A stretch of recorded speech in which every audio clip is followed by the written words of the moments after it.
If you have ever been to Dubai, you know it's unlike any other city in the world. Dubai has attracted global attention through large construction projects and sports events, in particular the world's tallest building, the Burj Khalifa. And due to wealth from oil and business, Dubai only stands to become more impressive as time progresses. Like a city out of a science fiction novel, Dubai grew out of the desert at a miraculous speed. The city has seen a 5,000% population increase since the 1960s and shows no signs of stopping. But the craziest part of Dubai is not its skyscrapers or its oil tycoons. In reality, it's the one-of-a-kind, hyper-futuristic police force. It's hard to know where to begin with this legendary police squad. For starters, the 15,000-strong unit has apparently started training its officers how to pilot a new flying motorbike. That's right, Dubai drivers might get pulled over by a flying bike cop if they make a false move. The vehicles are expected to be in action in just over a year's time, coinciding with Expo 2020, the Festival of Human Ingenuity, which Dubai won the right to host. Each S3 2019 hoverbike costs $150,000, though Hoversurf has gifted Dubai police its first example to allow training to begin and to help get the promotional ball rolling. The two parties signed a partnership agreement in late 2017.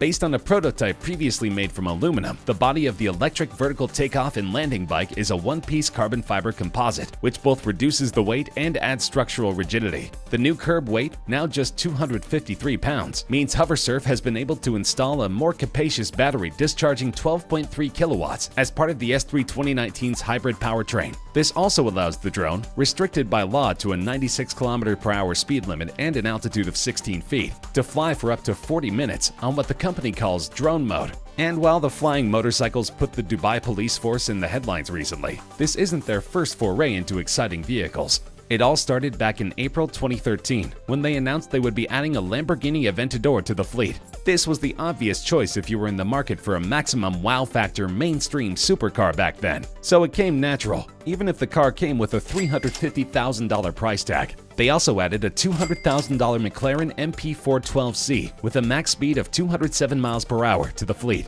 Complete with flashing lights, it can accelerate from 0 to 62 miles per hour in 3.1 seconds. The custom-made vehicle, painted in Dubai's flagship green and white colors, carries a 2020 number plate to celebrate the nation's successful World Expo 2020 bid, which will showcase business, creative, and economic innovation in the country to millions of visitors. Subsequently, the officials announced that they would also add a Ferrari, and it wasn't long until we got to see that they went for something a bit more practical than the Aventador, going for the 4-seat and just as four-wheel driven Ferrari FF. To make things even more exciting, it was announced that the FF would only be driven by women. After seeing an Aventador and an FF dress up in the Dubai police uniform, the news that they were also getting a Mercedes-Benz SLS AMG and a Bentley Continental GT didn't shock anybody. Most of those who reported it didn't even bother to mention it was the V12 model, not the V8. The cars cost $150,000 and $200,000 respectively. The next choice was rather unexpected, with the Dubai police force welcoming one of the 77 units of the Aston Martin 177, which comes at a cool $1.9 million. The Chevrolet Camaro SS that followed afterward may have seemed like a joke coming after all those big names, but it's still cooler than most police cars on planet Earth and costs 50 grand. And finally, in 2017, the Dubai police force outdid themselves by welcoming the world's fastest police car into their flight, a Bugatti Veyron. The car has quickly become the flagship of the fleet, with a staggering top speed of 253 miles per hour. Its 16-cylinder engine produces 1,000 horsepower, sending it from 0 to 60 miles per hour in just 2.5 seconds. The previous record holder belonged to the Italian police force, the Lamborghini Gallardo LP560-4, which has a top speed of 230 miles per hour. The Veyron costs more than $1.7 million, and officials report that it cost $20,000 just to get the oil changed in this luxury machine. But Dubai's police superfleet isn't used for high-speed chases down Sheikh Mohammed bin Rashid Boulevard, or very many police duties at all for that matter. Instead, the cars cruise around the Dubai Mali area and Jumeirah Beach residents in search of tourists and attention. The role of the fleet is to break down barriers between the police and the public, explains Major Sultan Al-Mari of Dubai Police's General Department of Transport and Rescue. We're not looking to just show off with the car. We're looking to show tourists how friendly the police is here in Dubai, Sultan told CNN. We're looking for ways to connect with people all the time. While multilingualism and good communication skills are requirements for the job, drivers also need to have a good sense of humor. Sultan says people often jokingly ask the police to arrest them so they get to ride in the cars. Since the beginning, car makers have been vying for a spot on the fleet, which they see as an opportunity to market their own brand, according to an executive from a premium car manufacturer. It's very prestigious to have the Dubai police as your customer, and it's something that all the dealerships will fight for, he said. Once you've spent many years trying to get into a fleet, you want to stay in, and everybody else is trying to get in. When it comes to selecting the cars, Sultan explains that the Dubai police looks for cars that are making a buzz in the media. But in addition to speed, its strategy is to have hybrid or electric cars make up at least 25% of government fleet cars by 2030. 2 BMW i8s and 3 Porsche Panamera SE hybrids have already been added to the police fleet. It's good for them to consider the environment, but let's also remember that the police force in Dubai spends more on each of their supercars than it costs to send a child to college in the United States. There is so much money flying around Dubai that some people accuse the police force of being wasteful. In fact, a general in the Dubai police force makes only about $25,000 a year, and a cadet only makes between $10,000 to $15,000 a year. Needless to say, even if the police force pooled all of their salaries, they couldn't buy any of these luxury cars anytime soon. However, the Dubai police force strives to be the most progressive of all Arabic police forces and aims for high education standards amongst its personnel. The force was the first to use many new law enforcement techniques, including electronic fingerprinting and DNA testing. The force was also the first to use GPS systems to locate stolen vehicles. The force has announced that it plans to deploy its first robot police officer by May 2019, and that their ambition is to have 25% of the force consist of robotic officers by 2030, as well as to operate a smart police station that won't require human employees. In addition, the force was the first to create a human rights department, as well as the first to employ a community policing program.